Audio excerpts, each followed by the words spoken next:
Abra comigo a sua Bíblia no livro do profeta Isaías.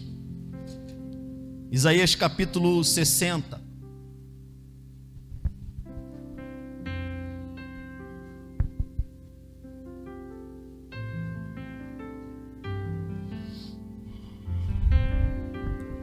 Isaías capítulo 60. Você que encontrou, se puder, coloque-se de pé para nós lermos a palavra.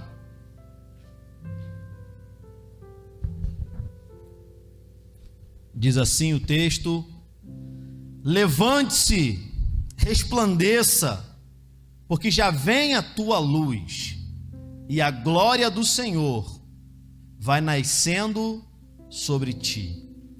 Eu vou ler mais uma vez e talvez faça mais sentido para você. Levante-se, resplandeça, porque já vem a tua luz, e a glória do Senhor vai nascendo sobre ti. Coloque sua Bíblia sobre o seu assento, por favor. Coloque suas duas mãos no coração. Eu quero orar contigo nesse momento. Senhor, eis aí a tua palavra. Que o Senhor coloque as tuas palavras na minha boca. Que a tua igreja seja edificada em nome de Jesus. E principalmente que o teu nome seja glorificado nessa noite. Nós oramos e já te agradecemos em o nome de Jesus. Amém, graças a Deus. Pode se assentar. Aleluia, é um privilégio poder estar aqui. Como o pastor Jefferson falou, eu me chamo Weberson. Eu sou pastor do Centro Evangelístico Internacional em Boa Esperança há 3 anos. Estão comigo aqui minha esposa Jéssica. Fica de pé, amor. Está comigo também meu pai, Weber. Ele é Weber e eu sou Weberson. Ele é o culpado. Está comigo minha irmã também. Fica de pé, Kevin. Está comigo minha sogra, Dulce. Vim com a comitiva hoje aqui, Jefferson. Quando o Senhor nos dá a oportunidade de andarmos junto de pessoas que têm o que agregar para nós, a gente precisa aprender a manifestar gratidão a Deus. Eu sou muito grato a Deus por esse casal que está aqui hoje pastoreando essa igreja. São um casal que particularmente a minha casa ama muito. Vocês estão sendo pastoreados por um casal apaixonado por Jesus, pessoas apaixonadas pelo reino de Deus. Não é ninguém que caiu de paraquedas ou alguém que, porque não tinha ninguém para mandar, é um homem e uma mulher que foram gerados no coração de Deus e tem um testemunho que tem impactado a nossa geração. E eu louvo ao Senhor por poder dizer que eu sou amigo de vocês. Obrigado por tudo que vocês representaram e representam para mim. Obrigado pelo tempo que a gente andou junto em Cabo Frio. Obrigado pelas orações que vocês tiveram pela minha vida quando eu fui para Boa Esperança. E podem ter certeza que vocês são alvo da nossa oração hoje. Podem ter certeza que a gente tem uma aliança daqui para a eternidade. Eu louvo a Deus porque quando a gente está numa igreja do nosso próprio ministério, a gente fica um pouco mais à vontade, né? Porque quando eu olho para você, eu não vejo o SEI de Itaboraí, eu vejo o SEI.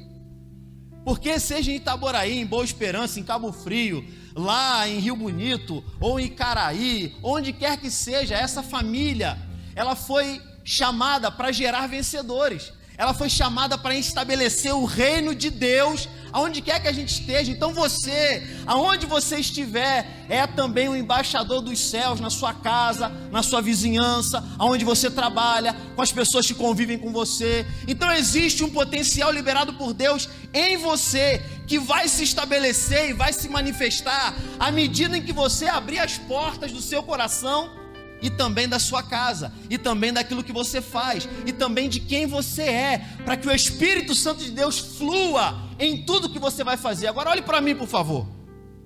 Existem pessoas precisando ouvir o que eu vou dizer aqui. Talvez a sua caminhada até aqui tenha trazido você por alguns caminhos tortuosos, por temporadas na sua vida em que você talvez não soubesse nem como agir.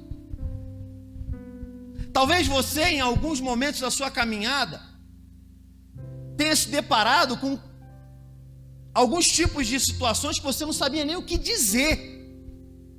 Mas deixa eu liberar algo sobre a sua vida nessa noite. Aquilo que a vida tentou fazer com você não pode parar o que Deus já está fazendo em você e fará através de você, porque o reino de Deus, ele é imparável, porque o reino de Deus, através da igreja, quando ele avança, as portas do inferno não podem prevalecer. Que a igreja do Senhor aqui nessa noite se manifeste a ele, diga aleluia, diga glória a Deus. Nós estamos no ambiente de culto, e o ambiente de culto é o ambiente da manifestação. A teologia diz que Deus é onipresente, e essa característica, esse atributo do nosso Deus, é um atributo que diz que Ele está em todos os lugares. Não existe um lugar sequer no universo onde a presença de Deus não esteja. O salmista diz: se eu for ao mais alto monte, ali o Senhor está. Se eu colocar a minha cama no abismo, ali o Senhor estará. Porque não há onde fugir da face do Senhor. Deus está em todo lugar. Porém, a Bíblia Sagrada nos revela que existem ambientes, que existem ocasiões onde há a manifestação dessa presença. É quando Moisés estava ali no deserto, pastoreando as ovelhas do seu sogro Jetro, e de repente ele percebeu algo sobrenatural que estava acontecendo. Ele percebeu um arbusto que pegava fogo, mas não era consumido pelo fogo. E ele disse para si mesmo: que coisa maravilhosa, eu vou para lá e vou ver que coisa é essa que está acontecendo. Deixa eu dizer algo para você aqui. Quando há o estabelecimento do ambiente da manifestação da presença de Deus, isso por si só não significa que a sua vida vai ser mudada, porque é necessário que nós estejamos dentro desse ambiente, que nós estejamos imersos no ambiente da manifestação. Você sabia que tem gente que vem para a igreja e não entra no culto? É muito fácil vir para o prédio e não entrar no culto. Isso não acontece quando a gente fica lá embaixo, quando fica na rua, na calçada, não. Isso acontece quando a gente está aqui e não consegue ter sensibilidade pelo ambiente da manifestação da presença de Deus. Mas eu louvo ao Senhor porque aqui hoje existe um povo sensível à presença desse Espírito Santo, um povo que está aqui gerando expectativa do que Deus vai fazer. Quando nós olhamos para o livro do profeta Isaías, e o livro de Isaías é chamado de mini Bíblia, assim como a Bíblia, se a Bíblia tem 66 livros, o livro do profeta Isaías tem 66 capítulos. E a Bíblia Sagrada, os 66 livros e cartas que compõem a Bíblia, eles não representam um livro de proibições para o homem. A Bíblia Sagrada não se propõe colocar limites em Deus. A Bíblia Sagrada é a palavra revelada de Deus para nós, o nosso guia de fé e prática, aquilo que vai nos guiar para que nós possamos viver na Jerusalém celestial, assim como a palavra nos promete. A Bíblia Sagrada é aquilo de mais precioso que nós temos no ambiente do culto, porque é por meio da Bíblia que nós chegamos à revelação de quem é Jesus. Isso só acontece quando o Espírito Santo de Deus nos leva por esse caminho. Porque deixa eu dizer algo para você. Jesus me salvou do ateísmo há 13 anos atrás. E eu era alguém que estudava a Bíblia, lia a Bíblia para procurar os defeitos na Bíblia, para procurar contradições na Bíblia, para procurar erros na Bíblia. E eu lia. Só que o Ministério da Saúde Espiritual adverte: ler a Bíblia sem o auxílio do Espírito Santo pode trazer sérios riscos à sua saúde.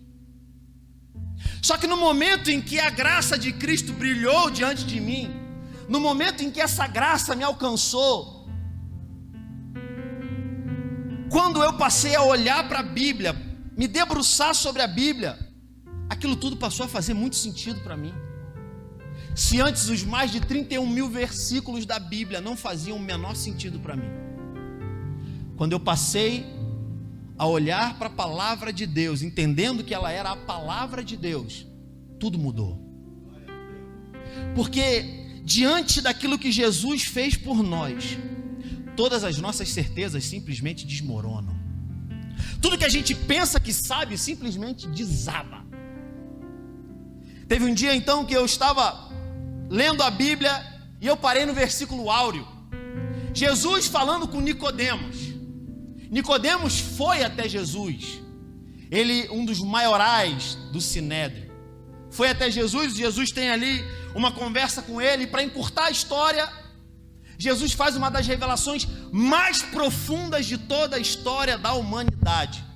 Foi Jesus que disse: porque Deus amou o mundo de tal maneira que deu o seu Filho unigênito, para que todo aquele que nele crê não pereça, mas tenha a vida eterna.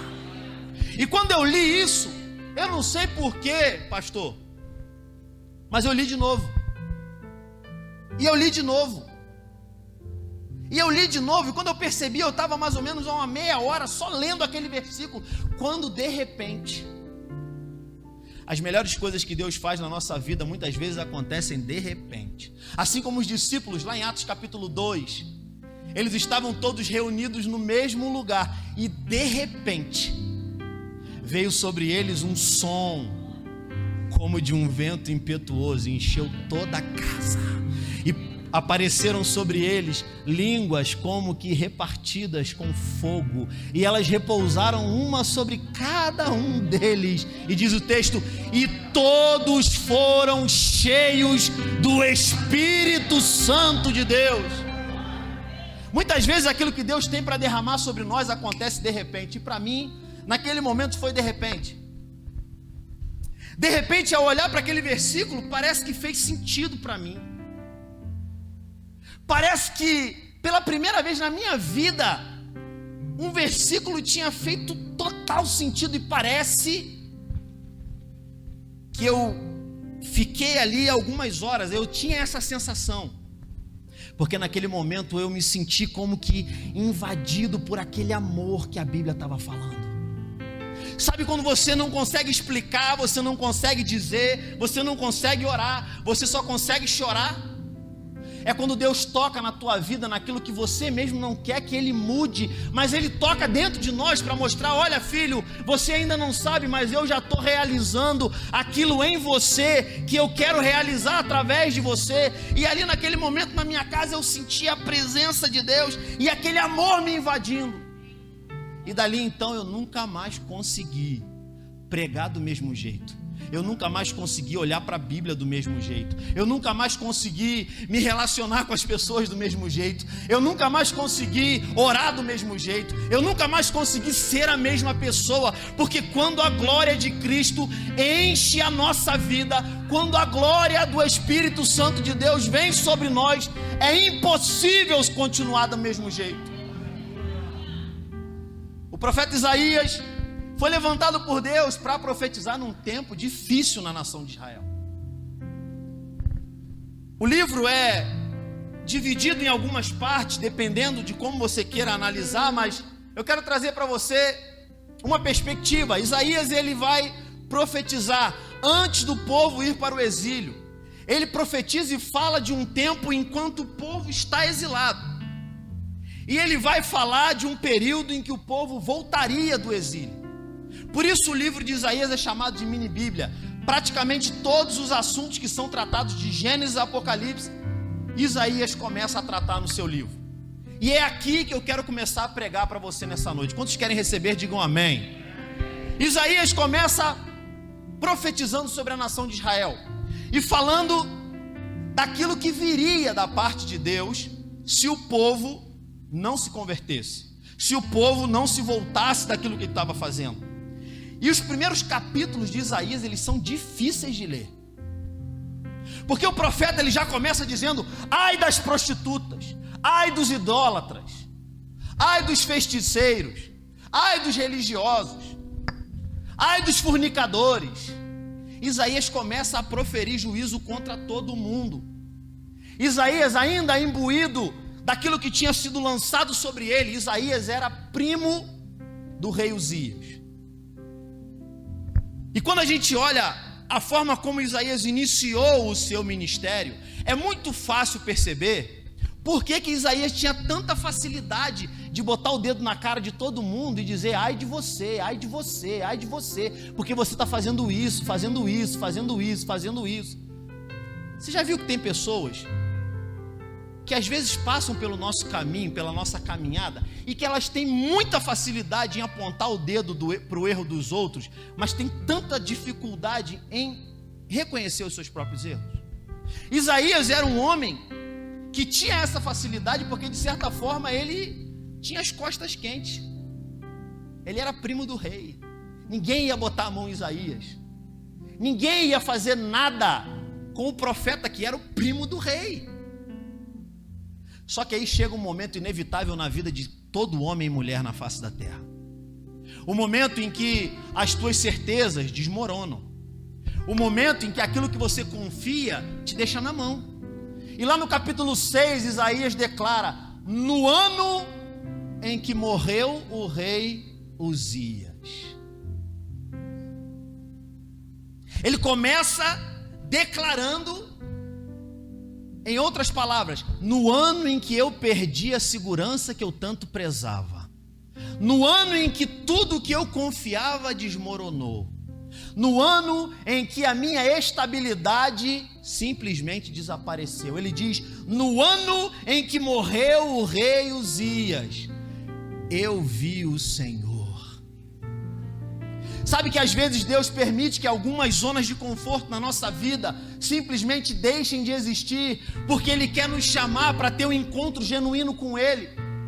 Saiba que quando Deus permite que você passe por alguns desertos da vida, é porque Ele está te chamando para perto, é porque Ele está te capacitando para aquilo que Ele vai realizar na tua vida. Não tem como estar na mesma sintonia do céu, não tem como viver alinhamento de Deus sem que a sua vida também passe por experiências com esse Deus.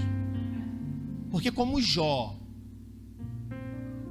talvez muitos de nós passem a vida inteira conhecendo alguém, e no nosso caso Deus, só de ouvir falar.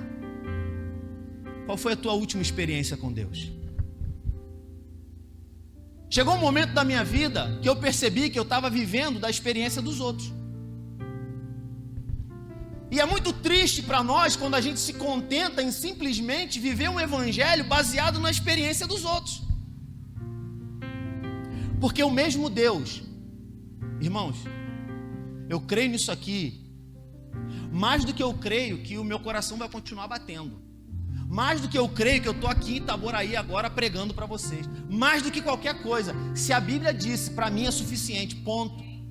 Se a Bíblia diz que Deus realizou todos esses milagres que estão descritos aqui, é porque Ele realizou. E o mesmo Deus que realizou esses milagres ainda está vivo hoje.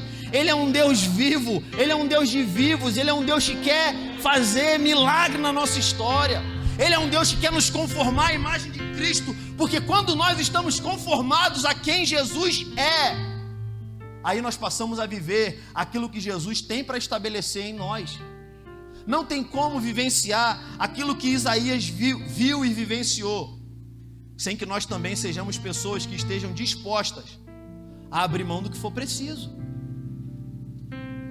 Há 3 anos atrás, eu abri mão da minha estabilidade. Saí, assim como o pastor Jefferson, de uma igreja que me amava. E algumas pessoas diziam assim: cara, você é louco, você está doido, você prega aqui para 1.000 pessoas, 1.200 pessoas, você está indo para um lugar que a igreja está fechando, você é louco, você vai pegar a sua esposa, vai enfiar num lugar que você nem conhece. Irmãos, quando Deus fala com a gente, eu não sei te explicar como nem porquê, mas eu tinha uma convicção, eu e a minha esposa tínhamos uma convicção no nosso coração tão forte, que era Deus que estava nos direcionando, só que tudo à nossa volta fazia a gente achar que não. Porque a gente chegou, e assim, você pode de repente não acreditar, mas há 3 anos atrás eu tinha menos cara de velho do que eu tenho hoje. Eu não tinha barba. Então, minha esposa também. Quando a gente chegou numa igreja com 10 anos de existência, e a gente chegou, o pessoal olhou pra gente, pensa, o que esse menino quer fazer aqui? O que esse menino veio fazer aqui? O que esse garoto veio fazer aqui? E a gente percebeu os olhares. Porque tem palavras que machucam, mas tem olhares que machucam mais ainda.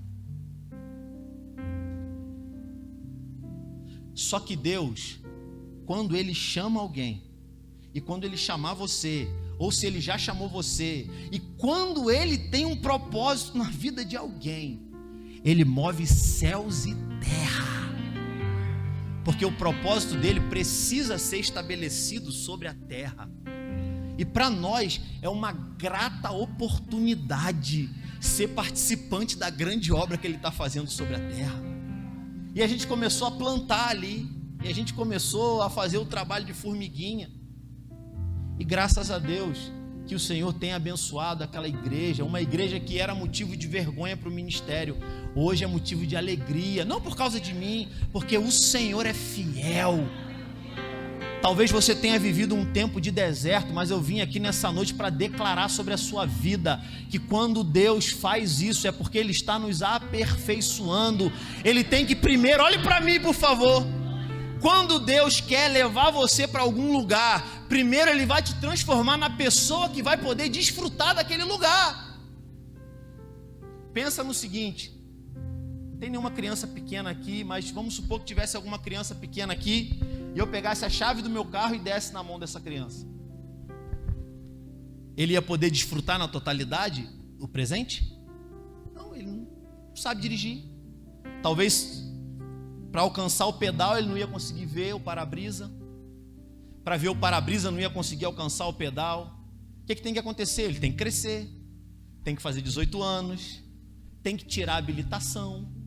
Porque tem gente que acha que tempo de evangelho diz alguma coisa, não quer dizer nada, tá? Evangelho não é igual a emprego público, não. Basta o tempo lá, você fica. Eu posso falar porque eu sou funcionário público. Você fica lá o tempo, vai ficando triênio, quinquênio, aí só por ficar lá. Só que no reino de Deus não funciona segundo a nossa lógica. Primeiro, quando Deus quer entregar algo a gente, primeiro Ele vai nos transformar na pessoa que vai conseguir desfrutar daquele algo que Ele tem para dar. Não reclame achando que aquilo que Deus tem para derramar na tua vida está demorando, porque não está demorando. Porque Deus está te preparando, te tornando a pessoa que vai poder desfrutar daquilo que Ele tem para derramar através de você. Porque se prepare, você não vai ser o final da bênção. Ei, você não vai ser o final da bênção. Me ajuda a pregar nessa noite? Diga para 2 ou 3 pessoas, você não vai ser o final da bênção. Sabe por quê? Quando Deus derramar, vai transbordar, vai transbordar, vai transbordar, vai transbordar, e mesmo sem você perceber, você já vai estar abençoando quem está perto de você. Aí no ano em que morreu o rei Uzias, o profeta viu o Senhor. E ele continua dizendo, ele não simplesmente viu o Senhor, ele diz, e as orlas das suas vestes enchiam o templo. Isso demonstrava a glória de Deus. E ele dizia, serafins voavam ao redor dele. Eles tinham 6 asas, com 2 cobriam os pés, com 2 cobriam o rosto, e com 2 voavam. E declaravam uns para os outros, dizendo, Santo, Santo, Santo é o Senhor dos exércitos, toda a terra está cheia da sua glória. E é aí então que o profeta diz, então eu percebi e disse, ai de mim. Sabe, é justamente o encontro com a glória genuína de Deus que faz você perceber quem você realmente é. Aí ele diz, e veio então um anjo com uma tenaz, com uma brasa, e tocou os meus Sabe por que o anjo tocou os lábios? Não é porque ele ia declarar a palavra profética, não. É porque quando ele disse ai de mim, ele disse ai de mim que vou perecendo, porque sou um homem de lábios impuros e habito no meio de um povo de impuros lábios, e os meus olhos viram o rei. O anjo só tocou com a brasa na boca do profeta, porque a boca foi o lugar em que o profeta reconheceu que precisava ser tocado. Você só vai ser tocado por Deus nos lugares e nas áreas da sua vida que você reconhecer que precisa ser tocado. Porque não tem como a gente passar para o próximo nível carregando a bagagem do nível anterior, não tem como. Porque é a partir daí então que o profeta começa, na sua escola profética, a dizer para o povo o que aconteceria se o povo não se convertesse. Mas ao mesmo tempo uma palavra de esperança dizendo mesmo que isso aconteça, vocês vão passar pela tribulação do cativeiro, vocês vão passar pelo exílio, mas vai chegar um momento em que Deus mandará o profeta dizer para o povo: levante-se e resplandeça, porque já vem a tua luz, e a glória do Senhor vai nascendo sobre ti. O profeta ele começa a falar para o povo, muito além de uma mensagem que visava colocar o povo com terror do que estava para acontecer, era uma mensagem de esperança de que Deus sempre continua no controle da história. Talvez algumas coisas tenham acontecido na sua vida, isso fez você até em alguns momentos questionar a Deus. Olhe para mim, por favor. Não existe nenhum problema quando você questiona a Deus. O maior problema é quando você finge que está entendendo o que Ele está fazendo, e na verdade dentro de você a incredulidade está te matando. Quando nós nos deparamos com momentos difíceis, quando a gente se depara com situações que não sabe como agir, é justamente nesses momentos que o Evangelho está nos desafiando a vivenciar o reino de Deus. É justamente nos momentos de crise, nos momentos de dor, que os maiores líderes de Israel foram levantados.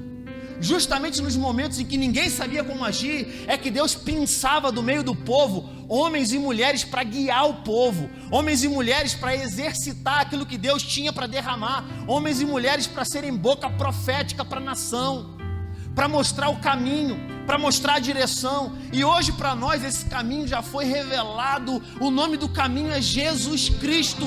Não tem como vivenciar o que Deus tem para nós se não for por meio de Jesus. Ele estava com os discípulos e ele disse: olha,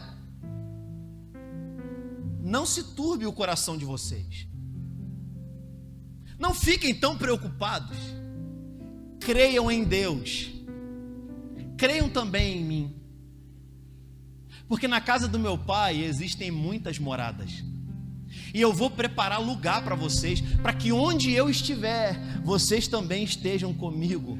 Vocês sabem para onde eu vou, e eu vou preparar lugar para vocês. Aí é quando Tomé se levanta e diz: Senhor, nós não sabemos para onde o Senhor vai, como, pois, saberemos o caminho? Jesus olha para Tomé e olha para os discípulos e diz: em verdade, eu vos digo, eu sou o caminho, a verdade e a vida, e ninguém vem ao Pai a não ser por mim.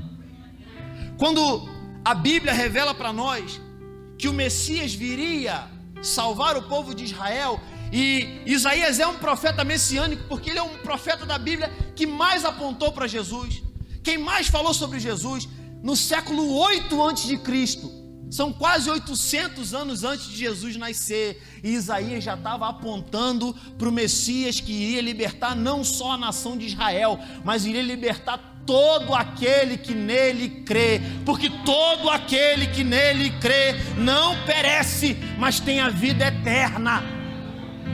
Quando nós estamos diante de Jesus, Ele basta. Algumas pessoas entenderam, vou tentar melhorar. Quando só o que importa para nós é Jesus, Ele basta. E aí Isaías ele começa a profetizar, E até mais ou menos o capítulo 49, acompanha comigo, olhos em mim por favor, até o capítulo 49, ele fala sobre o castigo que viria sobre Israel. Do capítulo 50 em diante, ele começa a trazer o refrigério que Deus iria começar a realizar sobre o povo. Mas no capítulo 60, no capítulo 60, ele começa a mostrar que a esperança do povo naquele libertador não era em vão. Por isso ele começa esse texto, por isso ele começa essa parte do seu ministério dizendo: levantem-se, levantem-se, levantem-se, levantem-se. Tem gente precisando ouvir isso aqui essa noite. Levante-se, levante-se, levante-se, levante-se. Será que você pode declarar comigo? Levante-se, levante-se, levante-se. Usa sua boca de profeta agora, escolhe uma pessoa no meio desse pessoal que está perto de você, aponta o dedo e diz assim: levanta, levanta, levanta. Começa a declarar: nós somos uma igreja profética.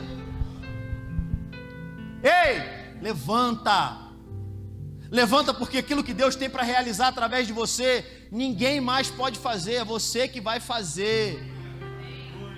Aquilo que Ele projetou, olhe para mim por favor.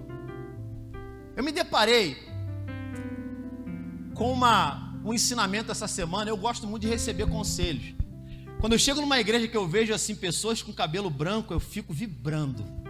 Eu fico doido para poder sentar, tomar um café, porque é gente que tem experiência, é gente que tem experiência no Evangelho, é gente que tem o que acrescentar para nós. Triste é essa geração que eu torço para que não continue dessa forma, mas uma geração que simplesmente despreza quem veio antes. Uma geração que não está nem aí para quem foram os pais na fé, para quem já veio antes dele ou dela.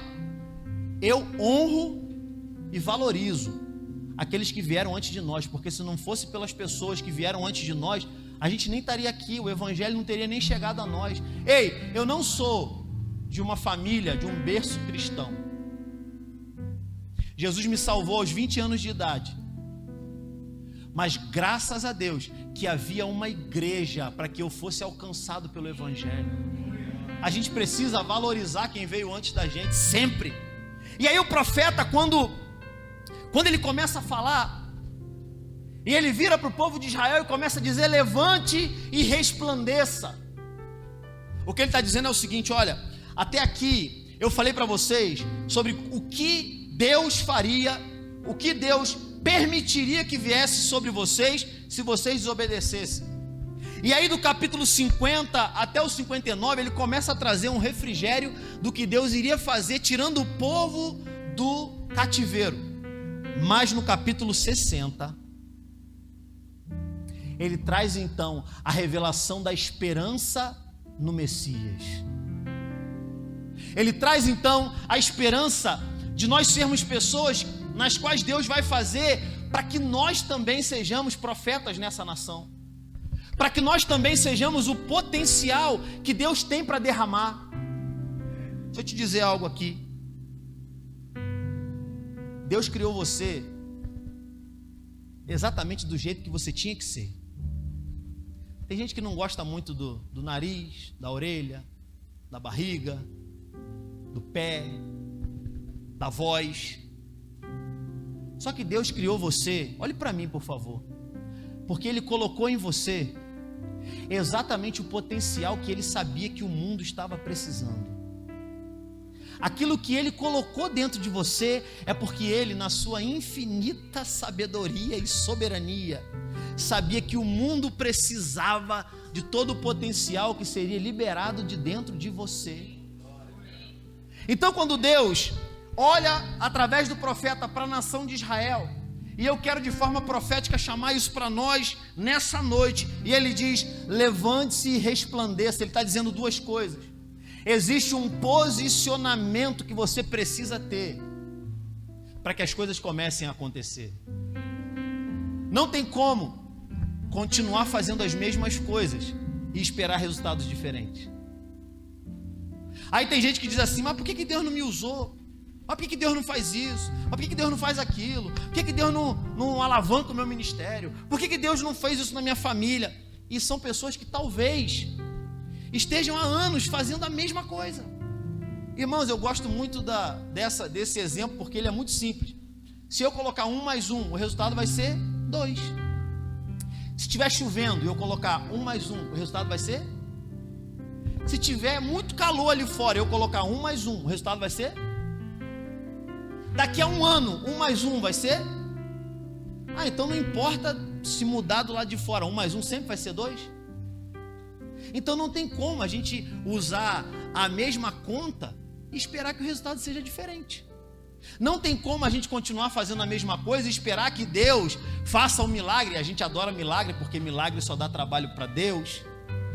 É muito fácil, só abrindo um parênteses aqui, quando Jesus, João capítulo 11, chegou diante do túmulo de Lázaro. Jesus, o Deus encarnado, 100% homem, 100% Deus, chegou diante do túmulo de Lázaro. Jesus mandou a tempestade se calar. E o que aconteceu? A tempestade calou. Jesus mandou o mar se acalmar. E o que aconteceu? O mar se acalmou. Mas Jesus chega diante do túmulo de Lázaro e ele olha para as pessoas que estavam ali e diz assim: tirem a pedra. Irmãos, se Jesus olhasse para aquela pedra e dissesse assim: pedra, role para lá, o que ia acontecer? A pedra ia rolar. Só que preste atenção no seguinte: rolar a pedra não traria aquilo que Jesus queria mostrar para as pessoas. Seria simplesmente uma manifestação gratuita. Porque rolar a pedra qualquer um podia rolar. Qualquer um ia lá, empurrava a pedra e a pedra ia sair. Agora Jesus era o único que podia dizer: Lázaro, vem para fora. Ninguém que estava ali podia dizer isso. Qualquer um podia rolar a pedra, mas só Jesus podia dizer: Lázaro, vem para fora. Talvez hoje Jesus tenha trazido você aqui simplesmente para ouvir: Lázaro, vem para fora. Aquilo que você não pode fazer, eu estou fazendo nessa noite. Aquilo que você já não tinha nem mais esperança, eu estou fazendo nessa noite. Aquilo que o homem não pode fazer, eu estou fazendo nessa noite. Lázaro, vem para fora. Aí quando eu olho para a Bíblia e eu vejo Deus, através do profeta, dizendo para o povo de Israel: levante-se e resplandeça. Eu falei para você que é necessário uma atitude, a atitude de se levantar. Se o profeta diz levante-se, é porque a pessoa não está de pé. Porque eu não posso dizer para ninguém assim: gente, senta aí. Faz sentido? Está todo mundo sentado. Agora se eu digo: irmãos, por favor, fiquem de pé, é porque não tem ninguém em pé. Isso vai mudar o estado anterior. Quando o profeta diz para a nação: levante-se, o que ele está dizendo em outras palavras: mudem o estado anterior, passem para uma nova atitude, passem para o próximo estágio, passem para o próximo nível, mudem aquilo que vocês estão acostumados a fazer, levantem-se. Só que ele não diz só isso, ele diz: levante-se e resplandeça. E a palavra resplandecer, ela traz um significado. Ela traz em si um significado muito forte, porque resplandecer é muito mais do que brilhar. Resplandecer, em primeiro lugar, demanda que existe uma fonte de energia muito grande, e em segundo lugar, que aquele que está resplandecendo é capaz de refletir essa luz ou canalizar essa energia para poder resplandecer. Isso é muito doido. Quando Deus diz para nós: levante-se e resplandeça, o que Ele está dizendo? Começa dando o primeiro passo, porque o resto sou eu que faço por você. Porque a luz que brilha vem de mim, a energia que vai dar em você vem de mim, toda a capacitação que você precisa vem de mim, tudo que você necessita vem de mim. Basta você se levantar. Basta você se levantar. Levante-se e resplandeça, porque já vem a tua luz, e a glória do Senhor vai nascendo sobre ti. Ele poderia dizer: a glória do Senhor vem sobre ti. A Bíblia, ela é muito detalhada e um versículo traz tanta revelação. Ele poderia dizer: a glória do Senhor repousa sobre ti, mas ele usa a palavra vai nascendo sobre ti. E quando o profeta, Deus através da vida do profeta diz que a glória do Senhor vai nascendo sobre nós, vai nascendo sobre a igreja, vai nascendo sobre o povo de Deus, isso significa necessariamente que quando nós estamos diante do que Deus vai fazer, nós necessariamente precisamos nos fazer como crianças. Porque a glória nasce, ninguém nasce correndo, ninguém nasce falando, ninguém nasce sabendo, ninguém nasce escrevendo. Aí eu vou encerrar dizendo o seguinte: na história bíblica, do dia mais terrível da história da humanidade, Gênesis capítulo 3 em diante, nós vemos a história de Deus novamente se revelando para a humanidade. Olhe para mim, por favor. Quando o homem perdeu o contato com Deus, o homem esqueceu quem era Deus. Quer ver como é que você vai entender isso fácil? Quem sabe aqui o nome do seu tataravô? Levanta a mão. Ninguém, irmão. Claro que a gente não sabe. Vou melhorar a pergunta. Quem é que sabe a religião do seu tataravô? Então preste atenção. Adão viu Deus face a face, amém? Só que Caim e Abel nasceram depois que tinha saído do paraíso. Então Caim e Abel, já em estado herdando o pecado de Adão, eles passaram a se relacionar com Deus a partir do que Adão ensinou para eles. Os filhos de Caim, os filhos de Sete, que depois ficou no lugar de Abel, eles conheceram Deus pelo que o avô falava para eles e pelo que o pai falava para eles. Eu sei que, para não endoideirar a sua cabeça, na 6ª geração depois de Noé, Deus teve que mandar o dilúvio, porque o troço já estava louco. É fácil esquecer de Deus quando a gente não coloca Ele como prioridade. Aí o que Deus vai fazer? Eu já escutei isso numa sala de seminário. Mas por que então que Deus, logo depois que o homem saiu do paraíso, não mandou logo Jesus? Jesus morreu na cruz e resolveu tudo. Porque não ia fazer sentido para ninguém. Os homens não iam nem saber quem era Jesus, não iam nem saber que alguém precisava morrer. Aí o que Deus precisou fazer? Por causa de nós, não por causa dele, porque no plano do Kairos de Deus tudo já estava resolvido antes da fundação do mundo. Mas no plano humano, ele começa a mostrar para a humanidade quem era o verdadeiro Deus, porque os homens fizeram assim: saiu do paraíso, aí olharam para o sol é Deus. Olharam para a lua é Deus. Olharam para uma árvore grandona, a árvore é Deus. Olharam para um rio, o rio é Deus. Tudo era Deus, sabe por quê? Porque dentro de si o ser humano tem a essência da adoração, e existe uma necessidade, uma lacuna, um vácuo da eternidade dentro de nós. É por isso que quando alguém morre a gente sente tanto, porque a gente não foi feito para perda.